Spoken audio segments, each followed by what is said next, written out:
Roy Suryo, Rizmon Sianipar, dan Tifalzia Tia Suma meluncurkan buku berjudul Jokowi's White Paper. Buku ini, saudara, disebut Roy Suryo CS, berisi analisis ilmiah terkait ijazah palsu Jokowi.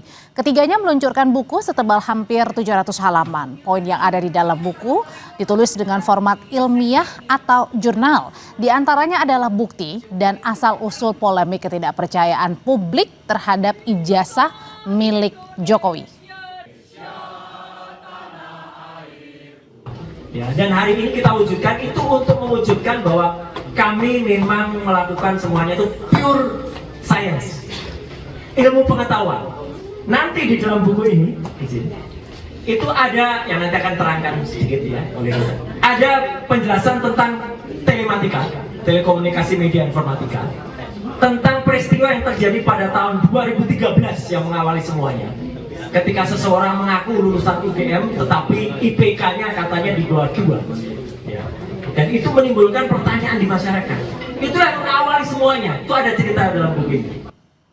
Jadi apa tujuan Roy Suryo CS meluncurkan buku berjudul Jokowi's White Paper? Sudah ada di studio bersama saya dari Rifai Kusumanegara. Bang Rifai, malam. Selamat malam. Yang merupakan kuasa hukum Joko Widodo dan juga gabung melalui sambungan Zoom ada Roy Suryo. Selamat malam, Mas Roy. Selamat malam Mbak Audrey, selamat malam Pak Rifai. Malam, Mohon maaf, Suryo. gambarnya nggak bisa keluar karena suasana di sini kayak Jawan Batu. Oh, oke, Mas Roy, saya langsung aja ke intinya nih. Sebenarnya kenapa sih Anda dan kawan-kawan RRT ya katanya singkatannya nih, ada Roy Suryo, Rizmon Sianipar, dan Dr. Tifa ini tiba-tiba meluncurkan buku Jokowi's White Paper. Apa tujuannya? Sebenarnya bukan tiba-tiba. Rencana buku ini sudah ada ketika kami melakukan penelitian. Biasa kan, seorang peneliti itu pasti menuliskan jurnal, pasti menuliskan catatan ilmiahnya. Dan itulah, catatan ilmiah itulah yang kemudian kami bukukan. Sebenarnya kalau dilihat ya, mulai dari awal dulu saya kan juga sudah menuliskan artikel-artikel lepas gitu loh. Artikel lepas, Dr. Rizmon juga menuliskan dalam Twitternya ya, karena saya tidak memposting Twitter, juga menuliskan di Twitter. Maka kami tulis dengan tata cara penulisan ilmiah. Jadi intinya dalamnya apa, Mas Roy, buku setebal 700 halaman ini?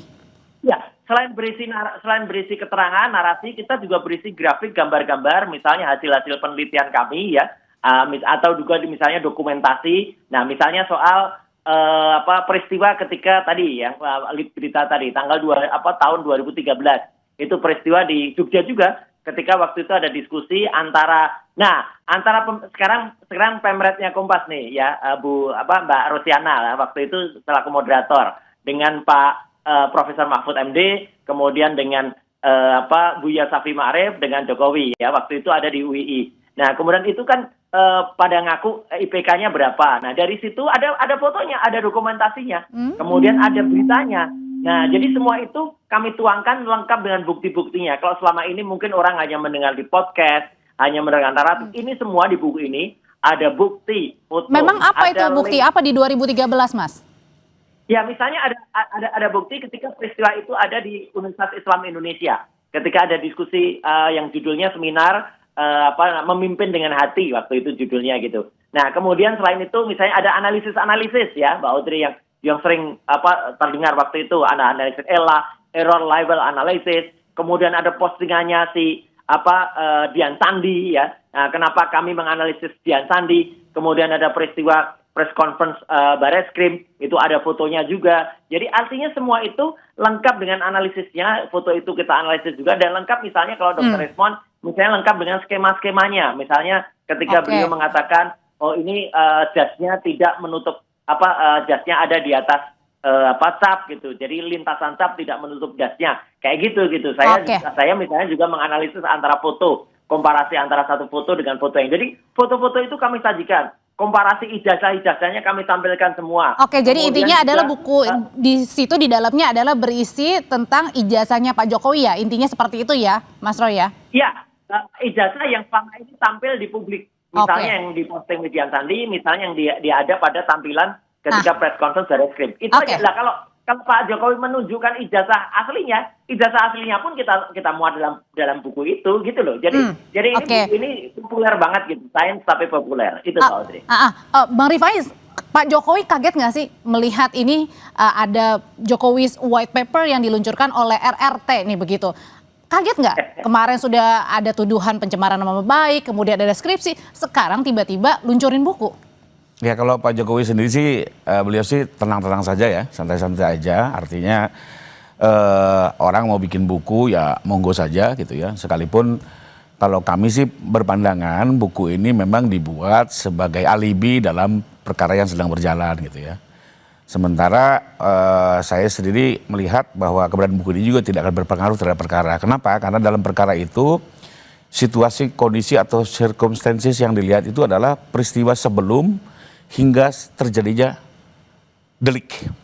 Pencemaran nama baik. Dampaknya gitu ya. Oke. Jadi bukan setelah beberapa bulan kemudian ada produk ini mempengaruhi delik. Menurut saya itu tidak bisa karena memang circumstances yang dilihat adalah peristiwa sebelum dan saat termasuk dampak gitu ya. Jadi ya buku ini sih tidak akan berpengaruh. Kedua buku ini juga sebenarnya menjadi lebih menariknya begini. Kenapa baru dibuat kesimpulan sekarang sementara publish di medianya penelitiannya sudah terjadi beberapa bulan lalu. Ini kan menjadi aneh. Biasanya itu penelitian yang benar itu kan dilakukan penelitian secara komprehensif, diuji sampai dengan kesimpulan baru dipublish. Kalau ini kan terbalik. Sudah di mana-mana publishnya, tuduhan-tuduhan Jokowi jasa palsu, tapi baru sekarang ada bukunya. Jadi apa yang dilihat dari segi tata waktu udah nggak ketemu gitu ya. Sehingga kalau kami sih tetap dalam pendirian, kami melihat bahwa dalam kaitan pelaporan Pak Jokowi ini tindakan-tindakan yang dilakukan itu di luar dari penelitian akademis ya. Sebagaimana masyarakat juga tentu bisa menilai lah mana penelitian yang benar, mana yang tidak ya. Karena kan masyarakat juga banyak di dalamnya ada peneliti, ada akademisi, tentunya bisa menilai lah gitu ya. Jadi silakan saja buku dibuat ya, tapi kami berpandangan ini tidak akan berpengaruh. Mau dibaca nggak bukunya? Kalau ada saya dikasih boleh juga saya baca gitu ya. Satu lagi juga kalau memang ini penelitian yang objektif ya dan betul-betul akademis harusnya juga diberikan ruang dong bagi pihak Pak Jokowi untuk memberikan klarifikasi termasuk UGM. Kalau hanya sepihak ya susah gitu ya. Paling pernah nggak ada pertanyaan-pertanyaan kepada Pak Jokowi untuk diberikan, ini kan saya rasa sampai hari ini belum pernah ada pertanyaan itu. Kita tanya ya Mas Roy, sebenarnya di dalam buku tersebut itu ada ruang nggak dari pihak Pak Jokowi ataupun UGM itu untuk diberikan ruang untuk menjawab pertanyaan-pertanyaan atau keresahan-keresahan dari Anda dan juga teman-teman, kawan-kawan? Bagus, ya silahkan. Bagus, kalau buku jawablah dengan buku, ilmiah jawablah dengan ilmiah, bukan buku dijawab dengan pasal-pasal hukum yang nggak nyambung. Jadi artinya kami nulis buku ini nggak ada hubungannya dengan pelaporan, gitu loh. Artinya mau dilaporkan atau tidak, ya kami tetap nulis buku kok biasa. Lo kan nulis buku itu merupakan kegiatan kami sehari-hari, gitu loh. Dr. Respon bukunya udah banyak banget. Saya nulis artikel udah mungkin ratusan atau ribuan kali lah. Saya nulis itu tiap hari saya nulis ya. Ada di berbagai media lepas gitu ya. Itu saya nulis. Jadi artinya ini kalau mau dibantah silahkan saja. Dan yang menarik adalah satu, Mbak Audrey. Acara itu tadi kami selenggarakan di tengah-tengah kampus Universitas Gadjah Mada. Dan menariknya apa? Sempat juga mengalami halangan, kan aneh UGM ini. Kalau mau memang menantang dengan ilmiah, tantanglah dengan ilmiah, bikin diskusi atau misalnya mereka mengusulkan, mereka memberi satu pembicara atau apa gitu yang menarik. Tiba-tiba izin kami dicabut di ruangan Nusantara di University Club di UGM. Tapi kami nggak kehilangan akal ya, kami pakai coffee shopnya. Kalau orang kan nggak boleh dilarang di coffee shop. Tiba-tiba di tengah coffee shop ini biar publik tahu ya melalui Kompas TV. Listriknya dimatikan ya, kemudian mungkin belum berizin, belum di ACC izinnya kali Mas Roy. Izin, kami sudah dapat izin dari kepolisian, pemberitahuan kan nggak ada izin sekarang, pemberitahuan satu. Yang kedua kami sudah DP, down payment untuk tempat itu sudah diberikan dan ada tanda terimanya semenjak kemarin. Tiba-tiba malam-malam cukup dengan WA pihak GM-nya dari tempat Yus itu mengatakan, mohon maaf kami membatalkan. Enak aja membatalkan gitu ya. Kemudian ya sudah, biarin aja mereka batalkan tempat pertemuannya itu.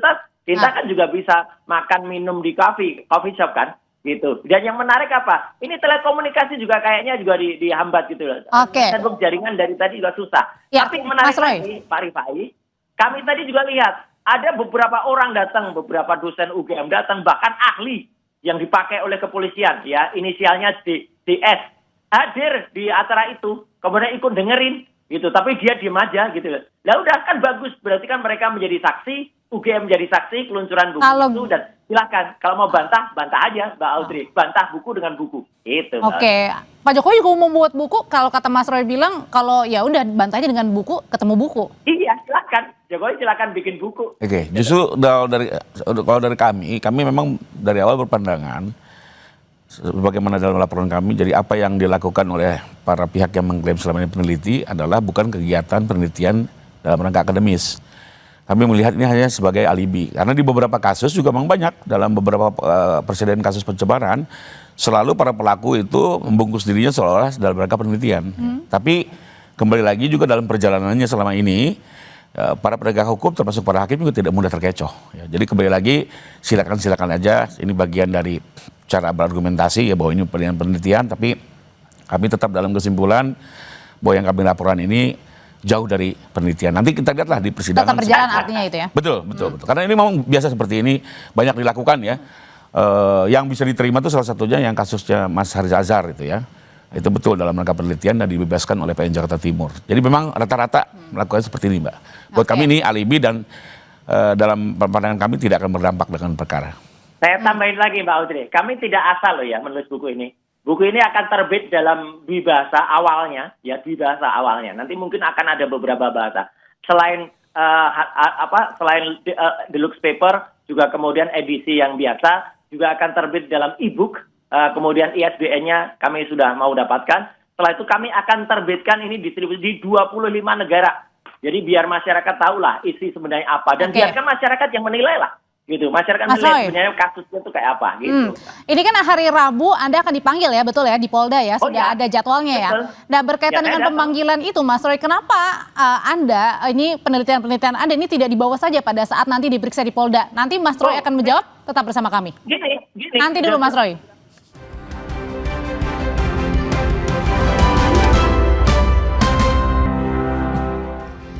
Mas Roy menyambung pertanyaan saya sebelumnya, kalau Anda hari Rabu besok akan diperiksa, pertanyaannya kenapa nggak langsung aja nih bawa bukti-bukti yang ada ke Polda Metro Jaya? Kenapa harus dituangkan dalam buku?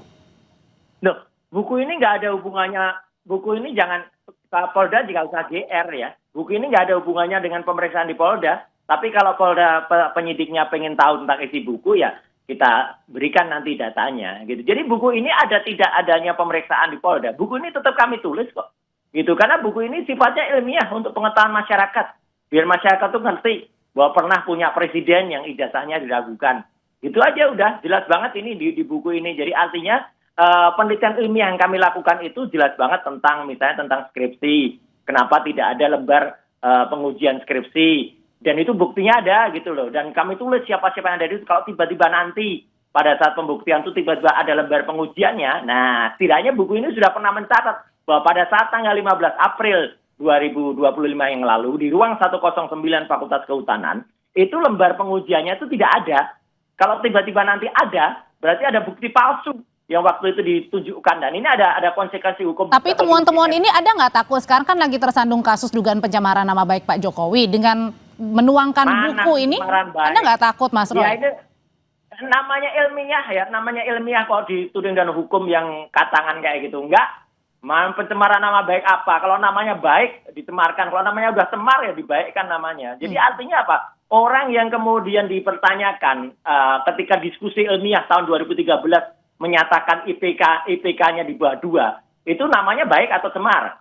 Ya, dari situ aja udah ketahuan kan. Kemudian juga dari beberapa hal-hal yang kemudian kami temukan ya, termasuk bukti-bukti yang disampaikan oleh Bareskrim ya, oleh di TPDUM yang dipublikasikan. Soal ternyata registrasinya hanya sarjana muda ya, bukan sarjana. Kemudian bukti pembayarannya hanya sampai semester 4, KKN-nya kemudian salah tahunnya, dan ada bukti dari Pak Kasmujo lengkap dengan rekamannya, lengkap dengan kemudian translate rekamannya ya, transkripsi rekamannya semuanya ada. Jadi itu kan jelas betul mau perkara apakah itu ada, kalau secara hukum kan mungkin dikatakan yang bisa digunakan nanti yang hanya digunakan di persidangan. Ya itu versi hukum, versi ilmiah. Saya tanyain kalau gitu ke Bang Rifai. Videonya ada, gitu jelas banget, Mbak.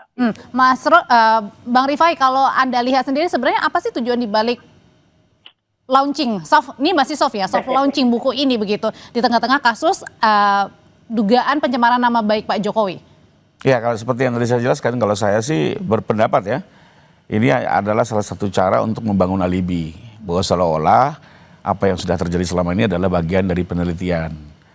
Sekalipun dari segi tata waktu, metode, etika dan segala macamnya, ya sebagaimana masyarakat juga bisa menilai lah, apakah ini benar-benar penelitian akademis atau seolah-olah saja sebagai bagian dari pembelaan, ya monggo masyarakat menilai. Tapi kalau kami tetap berpandangan apa yang sudah terjadi ini murni sebagai perbuatan yang memang ingin melakukan fitnah terhadap Pak Jokowi dan ingin membangun sebuah kegaduhan sosial lah ya. Memang di era post-truth seperti ini kan memang salah satu kuncinya adalah hukum harus berani bertindak dalam konteks tindak pidana fitnah ya. Perlu dibedakan Mbak, fitnah dengan pencemaran. Kalau pencemaran ini bisa bicara mengganggu juga iklim demokrasi, tapi kalau fitnah itu agama manapun bilang bahwa ini lebih kejam dari pembunuhan. Kalau ini termasuk yang mana? Di era post-truth ini bahayanya Mbak, itu bisa membangun keresahan sosial. Seperti contoh lah, beberapa tahun yang lalu ada aktivis mengklaim dirinya dipukuli aparat, ternyata operasi plastik. Sempat membuat ketegangan politik.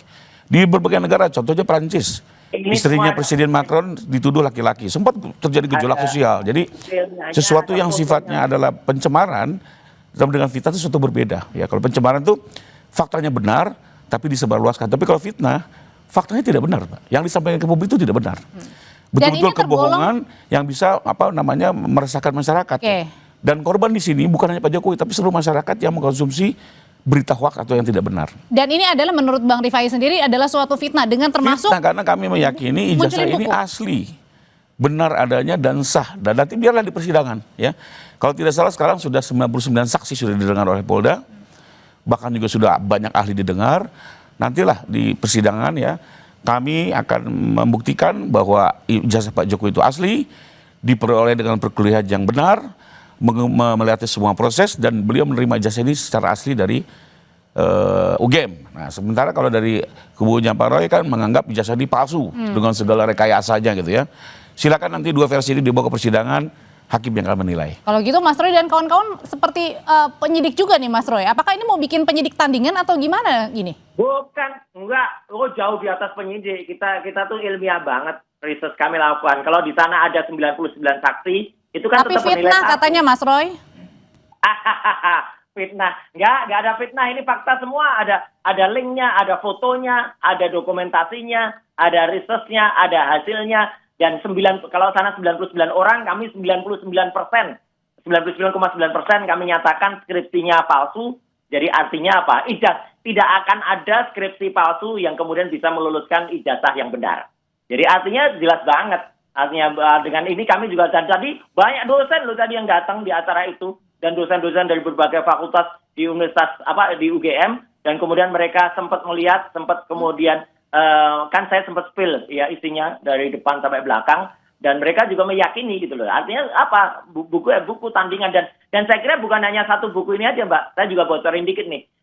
Salah satu teman kita ya Pak Rizal Fadila juga sedang menulis buku, dan saya sudah lihat bukunya. Kalau itu kronologi juga, tulisan-tulisan dia, jadi kumpulan tulisan itu akan ada banyak buku ya tentang Jokowi ini. Okay. Jadi saya kira kita juga mendorong orang lain, ayolah nulis buku juga semuanya. Silahkan tulis, dan nanti orang akan lihat. Kalau di Indonesia, di zamannya Pak Prabowo, orang menulis buku, kemudian dikriminalisasi, diadili. Nah, itu berarti saya tulis juga di dalam buku ini, bahwa yang namanya freedom of speech, ya, kemudian kebebasan berekspresi, kebebasan berpendapat, itu lebih buruk daripada masa-masa sebelumnya. Oke, jelas banget itu undang-undangnya ada. Bang Rifai, kalau kayak gini mempengaruhi juga nggak sih? Atau jangan-jangan trust publik ini jadi terbelah, yang mana kemudian harus fokus kepada dugaan pencemaran nama baik, yang mana ini dilakukan oleh Polda Metro Jaya, dan satu sisi ya itu tadi ada RRT yang kemudian memunculkan buku dan isinya ilmiah begitu di dalamnya. Ya memang ini kan memang dampak era post-truth ya, di mana kebebasan informasi dan narasi digital ini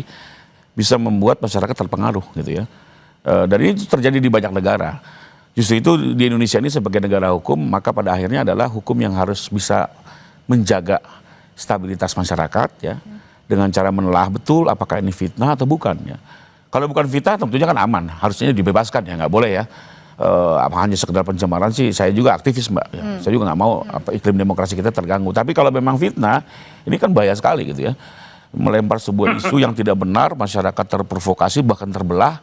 Itu yang harus dijaga dan hukum harus menjawab ini semua. Ya. Sehingga memang proses hukumlah yang kita harapkan bisa menuntaskan ini. Karena itu juga kemarin Pak Jokowi menggunakan hak hukumnya itu untuk meluruskan apakah ijazah ini asli atau tidak. Lalu kedua juga untuk mengembalikan nama baiknya. Karena Pak Jokowi meyakini betul beliau yang jalanin kuliah kok gitu ya.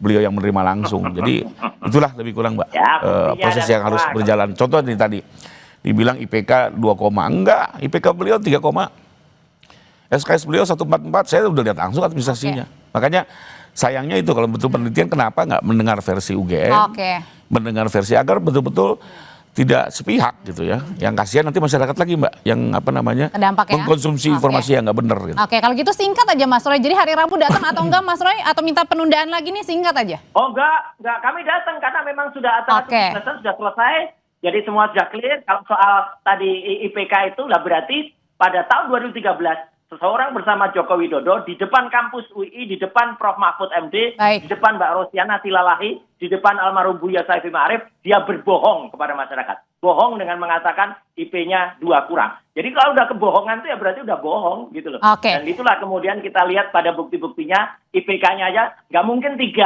atau 3 kurang. Karena kalau kita nilainya B-nya aja banyak sekali. Ya meskipun sudah kita tangkap Mas Roy. 1, P-nya banyak, A-nya cuma 4 atau 3 kalau nggak salah. Gitu. Saya akan datang dan kita buktikan nanti. Mas Roy, terima kasih. Bang Rifai Yusuf. Terima kasih, selamat malam. Terima kasih. Malam Mas Roy.